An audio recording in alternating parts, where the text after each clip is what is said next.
So welcome everybody. My name is Jiang. It's Sunday, June 5th, 2011, on this beautiful day in Fountain House. Thank you for coming, everybody.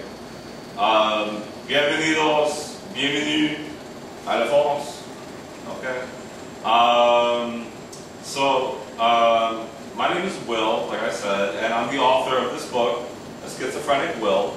And I just want to give you a little background on why I wrote it. I've been involved with New York City Voices, the mental health newspaper, since about 2000, the year 2000. I was there for the 10-year anniversary, and I've worked under Danny Frey. I've also followed in the footsteps of Ken Steele in a sense, just by helping continue his legacy with the New York City Voices newspaper.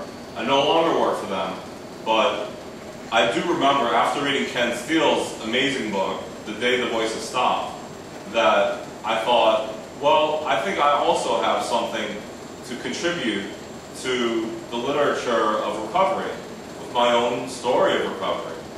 So I wrote this book, A Schizophrenic Will, and I'd like to start. Well, today I'm going to read the introduction to the book, and I'm also going to read the first chapter. And then I'll just talk a little bit, and that's about it. And just to give you a little overview of what I'm planning to do today.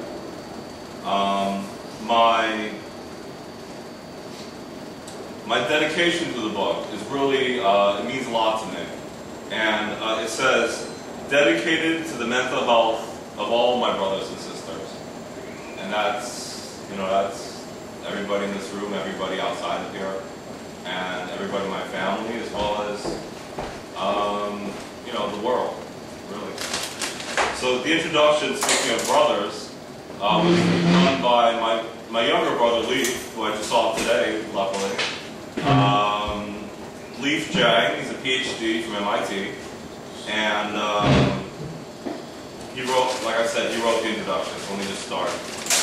He says, my older brother, Will, and I have been close throughout our lives. As kids, our aunt described us as two peas in a pod. We played together all the time, whether it was handball, role-playing games, basketball, boxing, play fighting, or computer games. We had fun, and he always included me in his activities with his friends. Will was certainly the pathfinder of this duo, figuring things out and showing me the way. When Will went off to college, I saw how hard he worked. One, sometimes two full-time jobs, was to declare a double major. Before his first breakdown in college, he was 49 chin-up strong, read more than one book a day, bright, vibrant, and driven. The topic of my college entrance essay for MIT was to describe who was the most influential person in my life and how he has shaped me.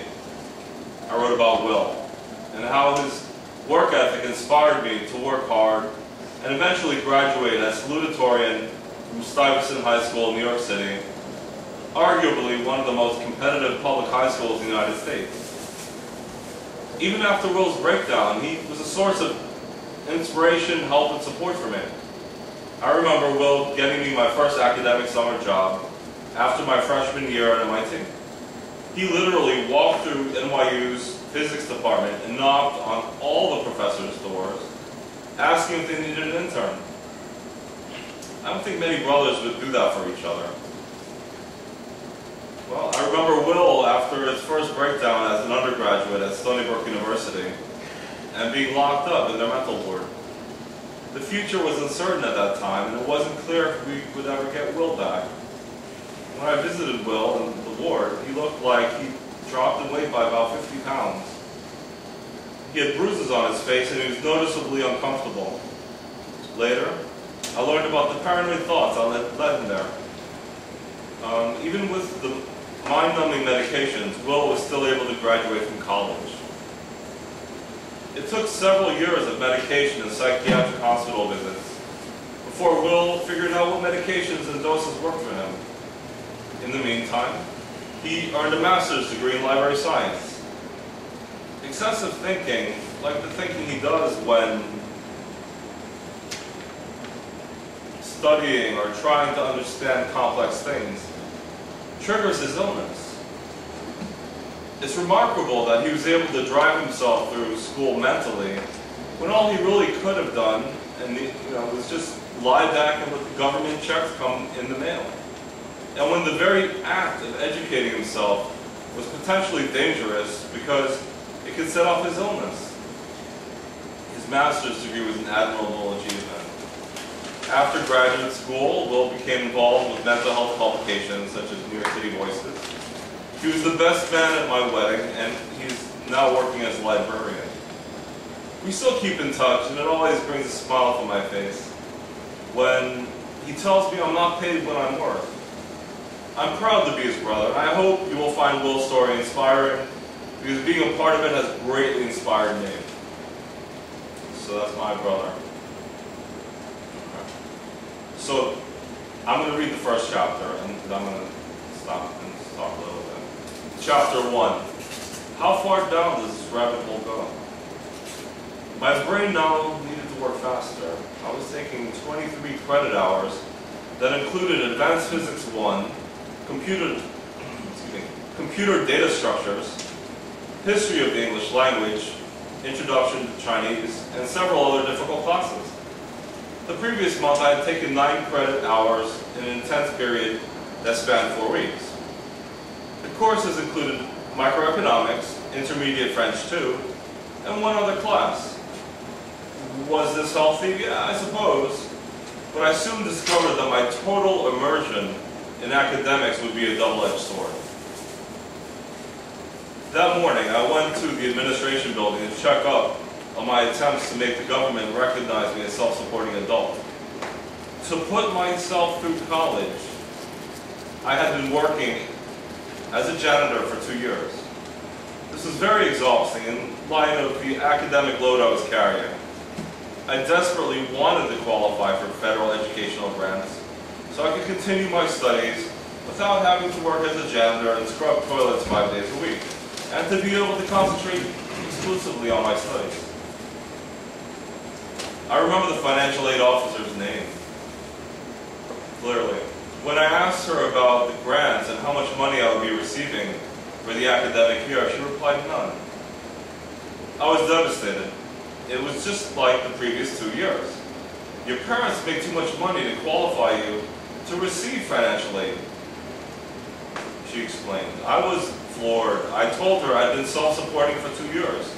And I asked her why the school still considered me independent. I didn't understand. I must have expressed some sort of strange reaction because Dolores came out from behind the counter to see if I was okay. I assured her that I was fine, and that's when the first part of her thoughts came to my head. They know. They know I've been getting a few thousand each year from Mom. They know. I've got to keep quiet about this.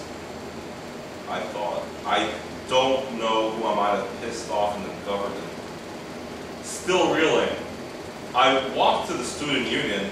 Despite not qualifying for the grant money, I still needed to eat. So I needed to sign up for a meal plan. I quietly stood in line holding my student lunch form in hand and waited for my picture to be taken. I remember my feelings of paranoia. With each passing minute, the intensity of the feelings increased, and I was scared. When it was my turn to have my photo taken, the food services woman asked me which meal plan I wanted. It was an easy question, but at that moment it wasn't simple for me. In my paranoid state, everything had more meaning than it was supposed to. Thinking that she was testing me, I hesitated. She said in a louder, impatient voice, "Which lunch plan do you want to sign up for?" I blurted something out, and I guess it satisfied her. I put on my glasses when they took my picture for the ID, so that whoever was after me would not recognize me from behind the light-tinted lenses. I remember the look of distraction and fear in my eyes when I later looked at that ID photo. The day was off to a terrible start. Sometime later, I was riding in the car of one of my Chinese friends. A fear of Chinese gangsters suddenly took possession of me, and I realized now that I was delusional, but I was convinced that my friends that I had known for 2 years were Asian gangsters now. And they were going to drive me to some isolated spot, put a bullet into my brain. To escape, I would have to act fast and think smart. So I told them I was not feeling well, and to please drive me to Stony Brook University Hospital, which was nearby. We were about a mile away, and I felt I would be safe and not killed by them there. So they couldn't trick me to go away from the hospital, because I knew if they did, I would die. Away from the hospital, I would no longer be in a safe zone, and I knew they would erase me from the pages of life. At Stony Brook University Hospital, I was quickly admitted, and I was relieved when I was put in a room behind a large steel door with a small glass window. I felt safe.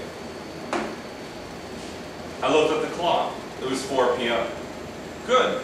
I could get out soon and go to the police and tell them what was going on with the gangsters, and they were in league with some sick government plot to take away financial aid from college students. Yeah. I thought, after that, well, the police, what if some of them were crooked? A journalist for the New York Times would probably be a better choice. It must be an immense conspiracy if the gangsters could actually reach out to Stony Brook. A teenager who looked like a rebellious drug user wasn't in the room with me. He had messy hair and wore a black t-shirt and ripped jeans. He began talking to me about his exploits with drugs. I spoke to him for a few moments, but I wasn't going to try to befriend that guy. No way. I was too cautious about my health to become involved with the subculture of drugs and expose myself to some awful disease. There was a quiet guy who was also in the room. I tried to talk to him, but he just remained quiet. I thought that was odd, so eventually I left him alone. Then, about an hour into the hospitalization, I began to relax. The staff brought, next, a tall, black guy into the room. He was a scary dude. Very scary. Why was he scary? Well, he just stood in the middle of the room, in front of all of us, and he jerked his body around while standing in the same place. His clothes were a mess. They're all wet. And after a few more minutes, he started to shake violently and got an erection that was clearly visible through his wet sweatpants. This guy just totally grossed me out. 2 guards in red blazers put on latex gloves and subdued him, and they let him out of the room. I was wondering why they would allow a guy like that in the same room with people like me. I actually had no idea where I was. I didn't know I was in a psychiatric emergency room. I thought I was just in a waiting room. So another hour went by, and I went to lie down in one of the rooms to rest. In the room was a swarthy-looking guy. He had dark hair and olive skin. He was Latino.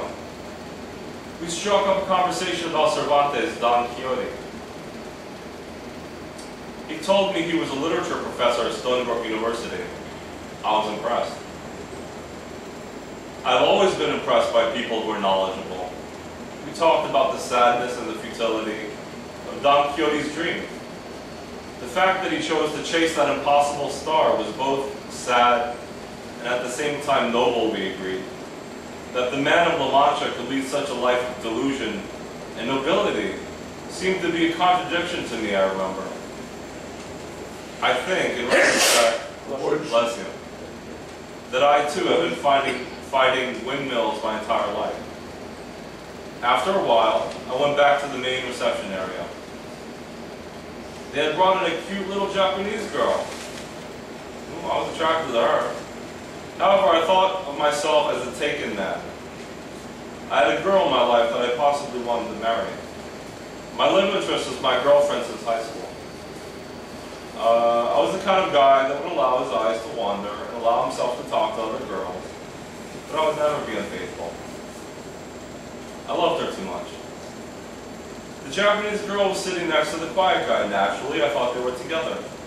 Eventually, I talked to the girl, and I asked her if she was with him. She said no. I thought that was strange. They were sitting too close to each other, not to know each other, I thought. Then, while we were talking, she started looking at me with eyes full of lust.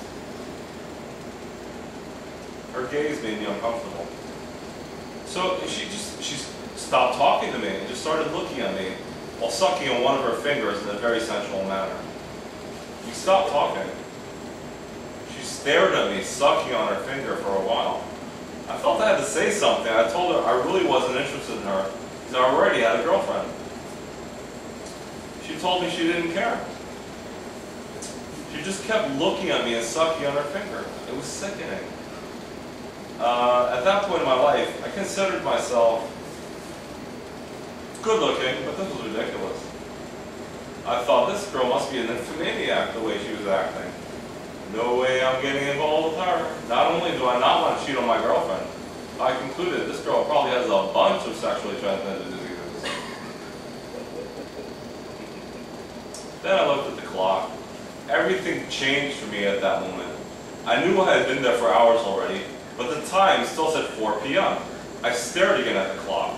The little hand was on the 4, the big hand was on the 12. I started to put 2 and 2 together. It was 4 p.m. when I came in, and now it was still 4. These people aren't here to help me. They're here to keep me trapped. They're here to take away my freedom. They're in league with the government. Damn! I've fallen into one of their cells behind a locked door where I can't get out. I walked towards the exit. A security guy in a red blazer told me in a loud voice to get away from the door. This is ridiculous, I thought. I'm an American. How can these people keep me here against my will? I've broken no laws. I've hurt nobody. I felt in that moment that must have been how Jesus felt. Jesus was wrongly persecuted in his life, just as I'm being persecuted.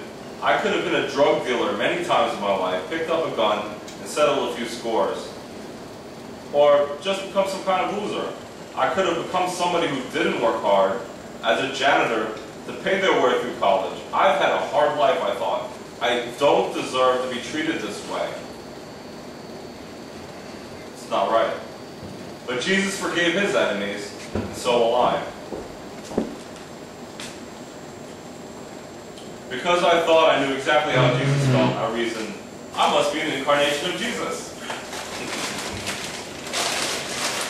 Images flew through my mind. There was an excellent movie called Amadeus, which chronicled the possible but far-fetched theory that Amadeus Wolfgang Mozart may have been murdered by Salieri, a musical competitor of Mozart. At the end of the movie, after Salieri confesses to his role in the demise of Mozart, the priest had heard his confession. The priest looked shocked to find a heart so black. The scene cuts to Salieri being led through the mental asylum, absolving his fellow inmates. I absolve you, he repeated to everyone he saw. He said this to the people in cages and the people in chains. He laughs an evil laugh and says, I absolve everybody. And the movie ends and the credits roll. For some reason, this aspect of the movie Amadeus went through my mind the same instant I thought I was an incarnation of Jesus. I think that I, being a better person than Salieri, could truly absolve people. I think that people will recognize my goodness and feel better about being where they were. I walked around the room saying I absolve you to the people who were there. What happened next, I did not expect. I saw a lot of activity behind the glass enclosure of the room where most of the people wearing white were. 2 big men wearing white came out of the room where the doctors and nurses are. I braced myself, not knowing what to expect. Others dressed in white at the same time charged me from behind the glass enclosure. I was quickly surrounded by 6 men, and the 2 big guys rapidly grabbed each of my arms, and a third was at my back, where I couldn't see, and with what felt like a gun. They led me to a room where I was sure I was going to die. I was sure they were going to kill me. I was kicking and screaming at this point. Let me go, I screamed. In this room, I saw a gurney. They dragged me to it. I was not strong enough to resist all the hands. There were too many of them. After they got me on the gurney, they covered my head and I was enveloped in darkness.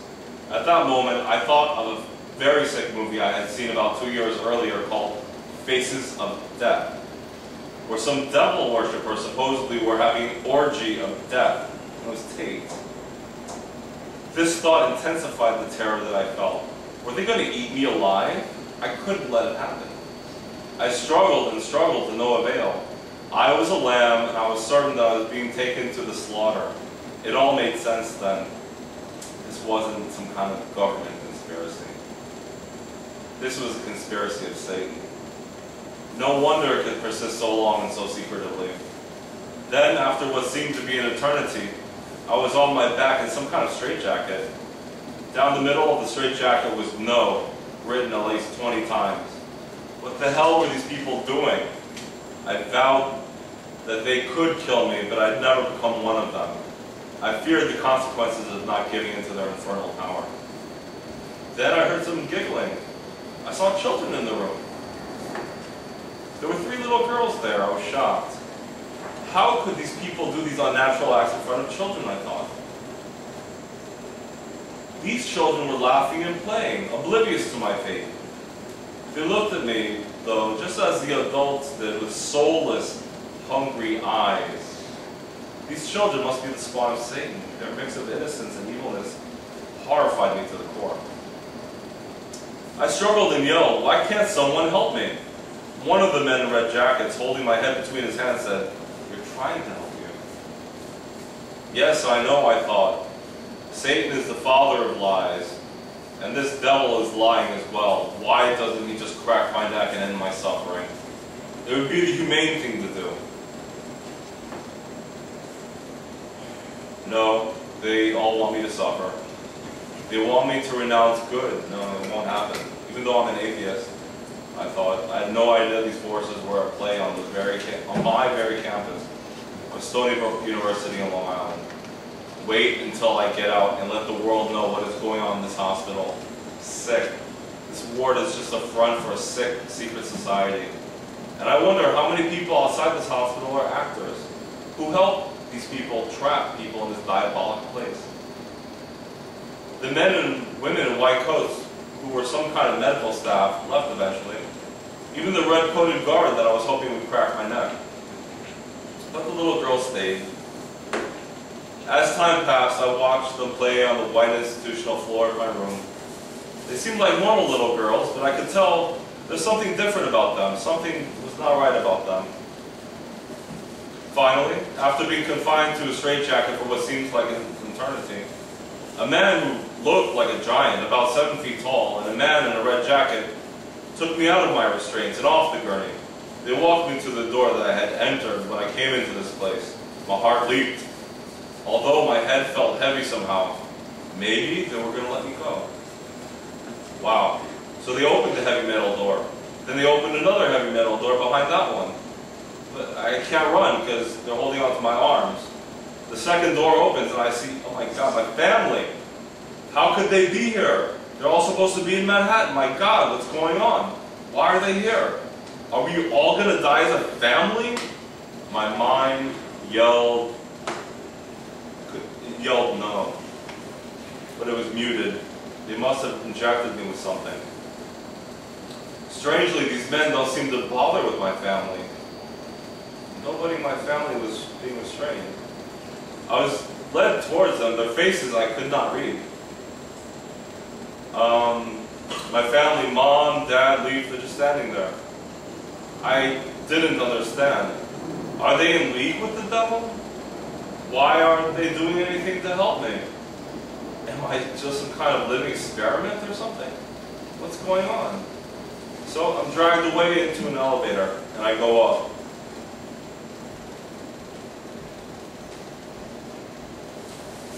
I am barely conscious of what is going on. The last thing I remember is seeing the number to the door of my room, 1010.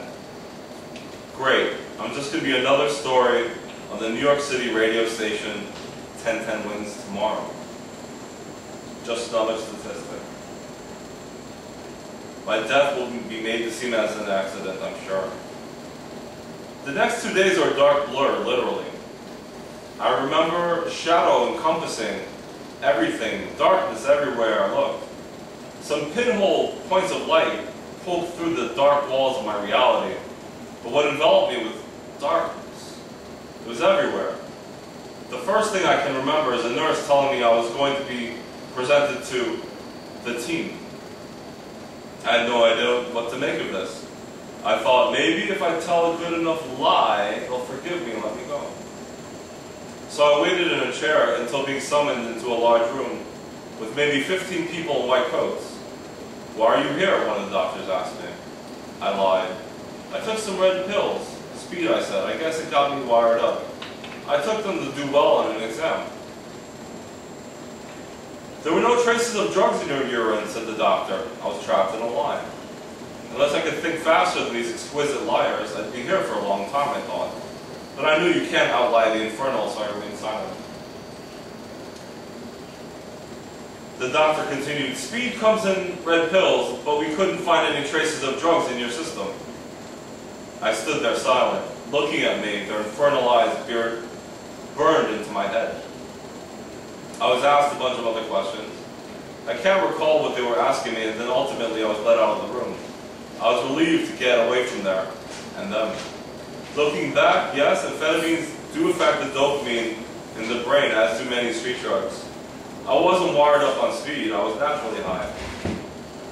I studied and worked so hard those 2 years. I was a Stony Brook, something snapped. Looking back, okay, I learned later that there's something called the dopaminergic theory of schizophrenia. It posits that the excitatory neurotransmitter has something to do with schizophrenia. The older drugs block dopamine in the brain. They have the opposite effect of many street drugs. Cocaine, on cocaine I understand, you feel really good, really good. I felt really, really good naturally. Usually. The higher dose of the antipsychotic drug one takes, the worse one feels. This is precisely because of the effect of the drug on the pleasure and reward center of the brain. At one point, in the darkness of my first few days of hospitalization, I remember I was in a medium-sized room with a lot of chairs, arranged for a group meeting. Some of the people in the room wore white coats, some didn't. I remember the people in white coats downstairs were the devil's people. They terrified me with their occasional fake smiles and hungry eyes. I remember the doctors, quote unquote, were going around the room asking people why they thought they were here. It had to be a trick. It had to be a trick to weed out the strong from the weak, the wheat from the chaff. They were preparing to reap souls, I was sure. I felt they would try to show, I felt that I had to try to show that I was strong enough to survive, that I could be insensitive and strong. Insensitive and strong. I waited until the thoughts that were racing through my mind started to settle, and I noticed easy prey. A middle-aged Caucasian woman in the group talking with difficulty for a while about the reason she was there. Well, her husband was dead, and she was depressed. She talked through sobs, and it broke my heart to see and hear her do this. But, as soon as I could, I jumped on the chance to get out of there by mocking her and the death of her husband. I called her weak. I would do anything at this point to get out of the pit of hell in which I was trapped. I would do things I never thought I ever would. The doctors looked at me in a way that said to me, "You will be here for a long time." I remember that this woman cried. What the hell was I supposed to do to get out of this place? Damn it. Then I felt bad because the woman was crying, but I couldn't ask her to forgive me. That would show that I was weak to the devil worshippers. And I knew what happens to the weak around Satan. That's the only scenario I remember clearly in the beginning of my hospitalization. I lost track of time, days went by, and the next thing I knew, I would wake up in my bed that is not my dorm room at Stony Brook University. My back hurts and I groggily sit up. I realize I'm sitting on a gurney and everything that happened in the emergency room rushes back to me like a horror movie with me as the subject of the movie. And I thought, I know what they do to the main characters of these horror movies. Sometimes it takes a little while, sometimes a long while, but eventually they die. So I got up and looked around the room, feet dangling from the gurney, and wearing a hospital gown. I noticed that the gurney I was sleeping on had its back elevated. That explains the sore back, I thought. I noticed the gurney was facing the window that had the morning light from the heavens streaming in like olive glory. That morning light was a reminder for me that all that was good. My mother, my father, my brothers, Leaf, Chung, Justice, my lover, the kind of life I was living. I was pure of body and mind. I didn't do drugs, crime.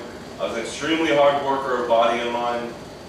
I took that realization to my heart and kept it there because I was sure I was going to need it. There were two doors that I could see. An institutional blue door that was in front of me, it was closed. There was a door to my right, it was halfway open. And it was noisy beyond that door, but I wanted to explore my room so that I could see what I was dealing with here. I noticed air vents near the bottom of the wall near a door. Then I noticed a faint smell of sulfur in the air. It made sense these people would give me this environment. They wanted to remind me of their allegiance to Satan. So how better could they remind me of that than give me the smells from hell, fire and brimstone, being the odor of sulfur that was permeating my room. So I easily lifted myself from my gurney with my strong arms. I took in the rest of the room while I sprung to the ground and felt the cold floor beneath my bare feet. The room was painted white, all white, depressingly white. There's a square window to the left of my bed from which the good light was streaming through, with a warm, life-sustaining yellow hue. There was a wooden dresser and a large blue plastic chair. The floor was made up with institutional white tiles, the kind I had cleaned in the hallways of the first floor of the Social and Behavioral Sciences building on Stony Brook campus as a janitor while going to school. I felt the need to go to the bathroom. I felt there was too much noise coming from the door to the right to be a bathroom, so I walked straight to the door to my front. I opened the door, it was my bathroom. The bathroom was small, it had a polished metal mirror, a toilet, white tile floor, and a shower. And another institutionally painted blue door. I guess I'm sharing my bathroom. How pleasant. So anyway, I started to make use of the toilet by urinating, then I heard and felt a demonic presence in my room. Because of the demonic presence, I understood that I would have to control everything I did in this place, everything down to my urination. Because going to the bathroom is a release, and a release is a sort of pleasure. So I did so at my life's peril. So I'd better keep things Spartan, I told myself. I quickly finished my business and got out of the bathroom. After leaving the bathroom, I decided to check out what was beyond the other door. I opened it. What I saw was very strange. There were people in the hallway, but they weren't moving. They were standing in mid-stride as statues would. The hallway was half dark and half light, and one of the lights flickered. The hall was full of institutional furniture and looked very much like a normal hospital. I walked up to what I saw was a wooden desk with large binders behind it. I immediately saw my name written on one of the binders. I thought about what this could mean. Then I remembered in the Middle Ages, passion plays were done to teach and remind the people inhabiting the English countryside of the dead seriousness of taking their religion deep into the core of their beings. I recall my medieval English literature class the previous semester and a passion play called Everyman. In this play, the main character is called Everyman, and it's an allegorical story where things are labeled with what they're supposed to represent. Every man represents every man and every woman.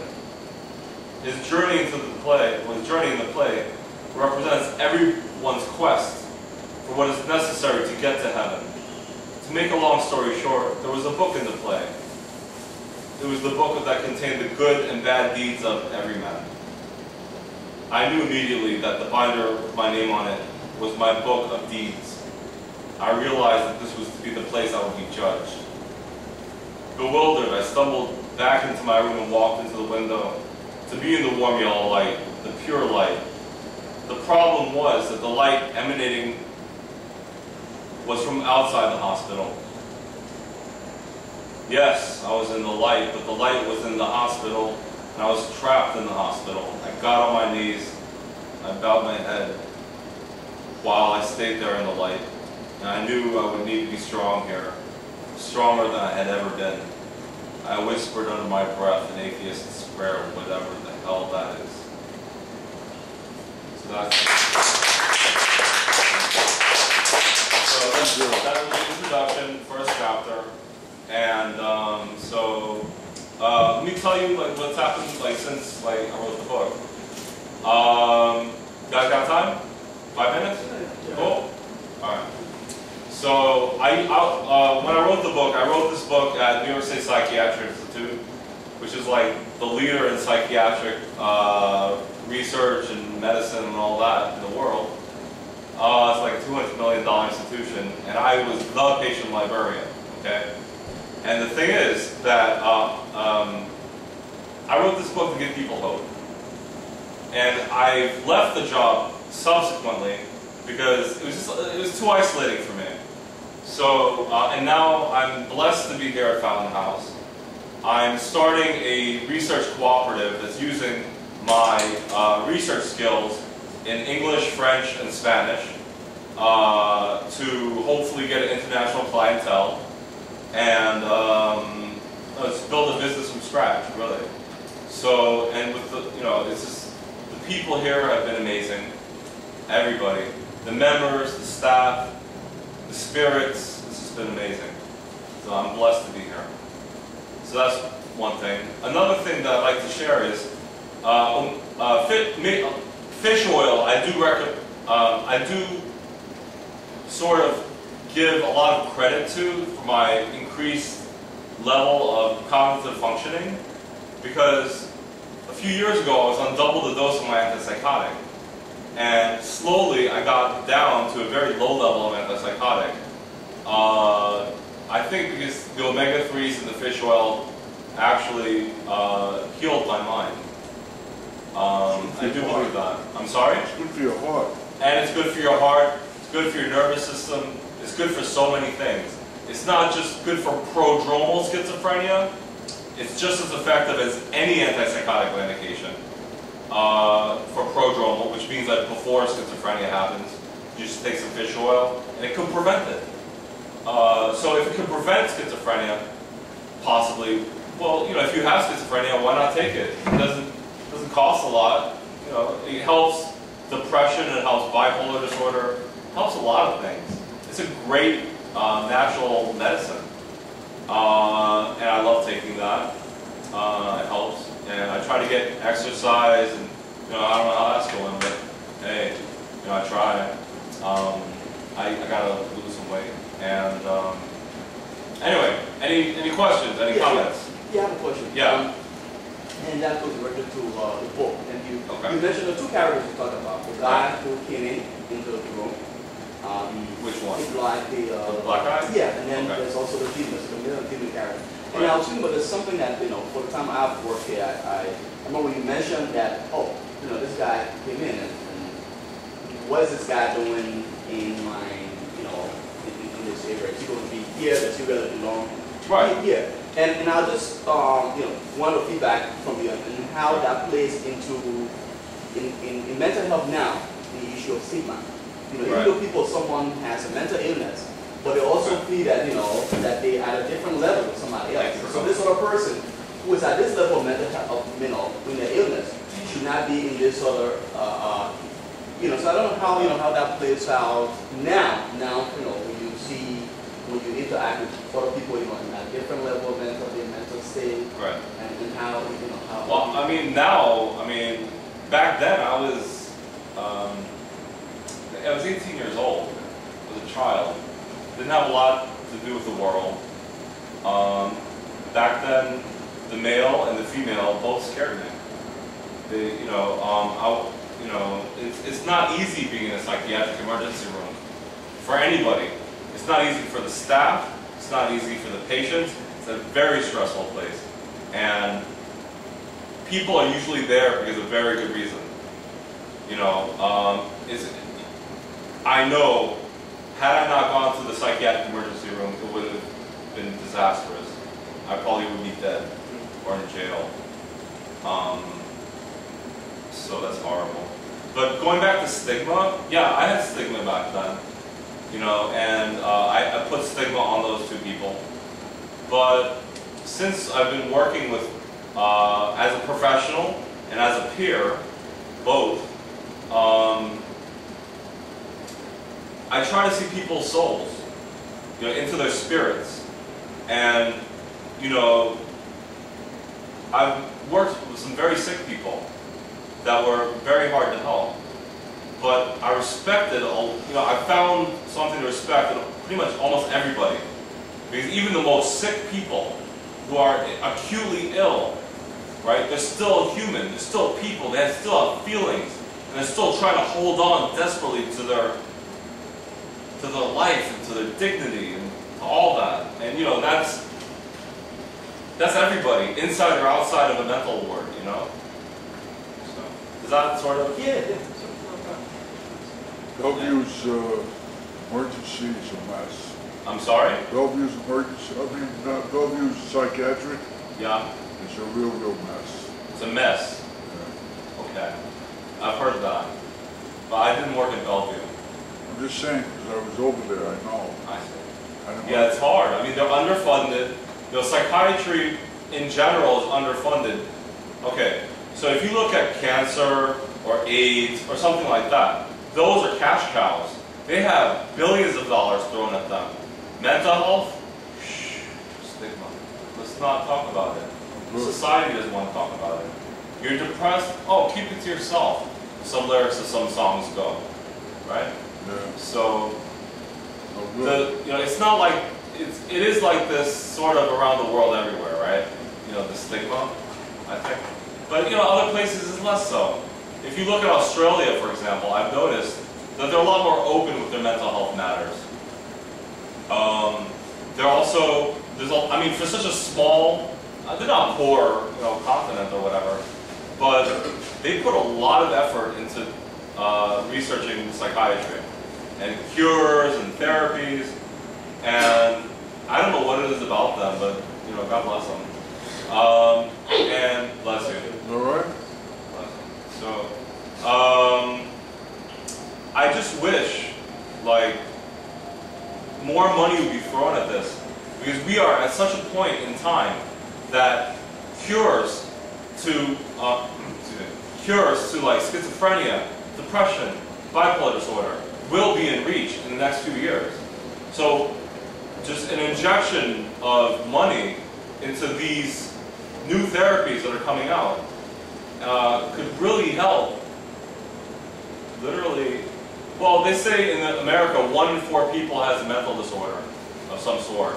About 1 in 7 has depression. About 1 in 7 has an anxiety disorder. About 1 in 100 has bipolar. And about 1 in 100 has schizophrenia or a psychotic disorder. So, let's say 1 in 4 is about around the world, right? About the same. How many billion people are in the world now, guys? 7 billion. It's about 7 billion, right? Yeah. So, with a few $1 billion, about $1 a pop, we could, in theory, help 2 billion people on this planet to have a better life. And that would translate not only to less suffering, but also it would, you know, like inject a lot of money into our economies, which we desperately need right now.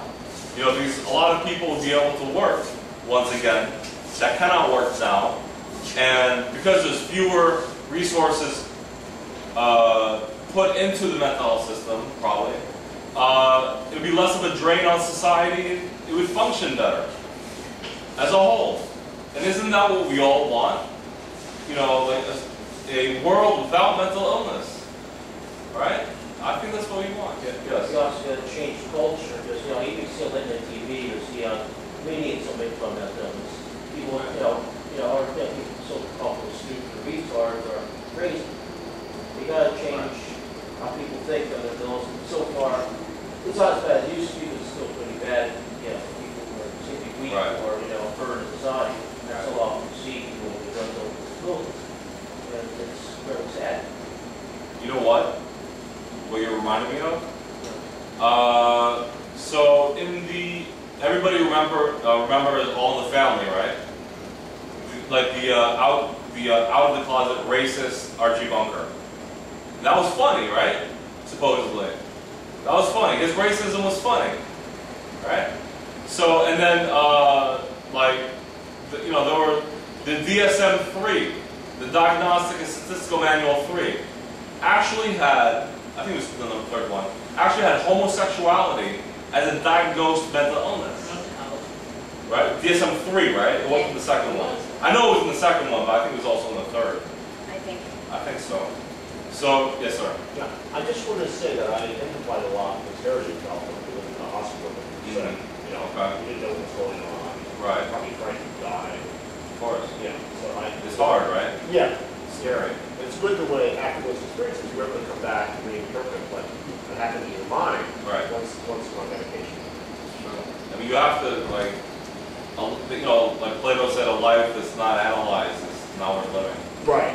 So, I mean, this was my attempt to analyze what happened to me in my recovery and my sickness and my health. So, let me go back to what I'm saying. So, homosexuals were ostracized. The minority groups, not just African Americans, were stigmatized, and they were the butt of jokes and all this other stuff.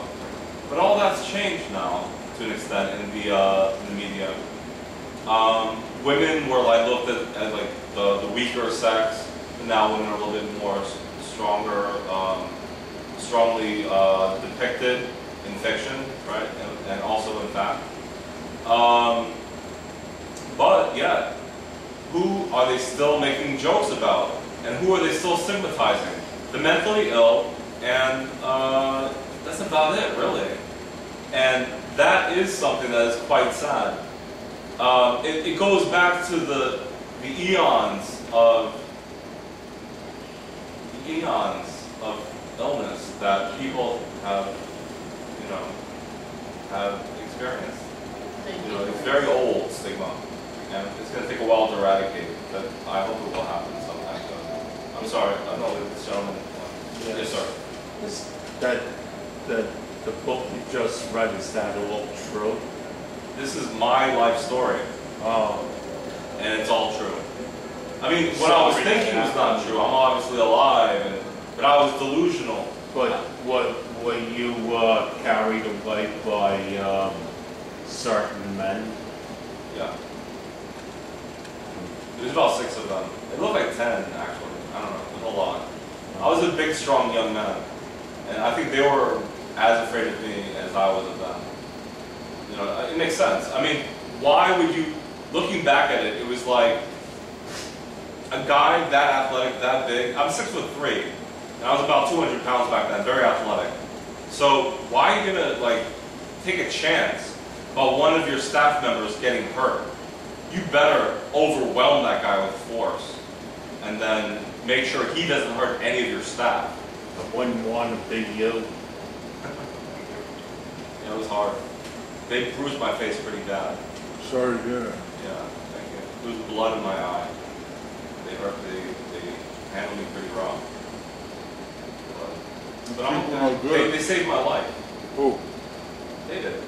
The workers at the hospital. If I were not at the hospital, I'd be dead now, probably. Or in jail, like I said. About the same thing. Yes. Could you please say a few words about your way of recovery, please? My way of recovery? Okay. I think that anybody who has a diagnosed mental health issue that could benefit from medication and therapy should stick with medication and therapy as long as it takes until it's ameliorated, or if it's not ameliorated and you have a chronic condition like I do, until it's cured by medicine or whatever. Because the thing is, 1/3 of people get completely better with my diagnosis, which is schizophrenia. 1/3 get worse over a 10-year course, and 1/3 stay about the same. So I still take medication every day, and it makes me tired. I cannot think as strongly as I did before. I still think pretty well, but Good. C'est bon? Fantastique, ouais? Fantastique. Merci. Young man. So, and I'd like to also, if nobody else has any like comments, or I'd like to say that my book is now being translated into Spanish by translators in Chile. I'm very happy about that. And also, I'm hoping to get it translated into French sometime soon, hopefully. And I want to thank all of you for being here and sharing. Thanks to you. And I have a few copies over here available for like $5 a pop. And if you want me to, I can sign it. Yes. Okay, like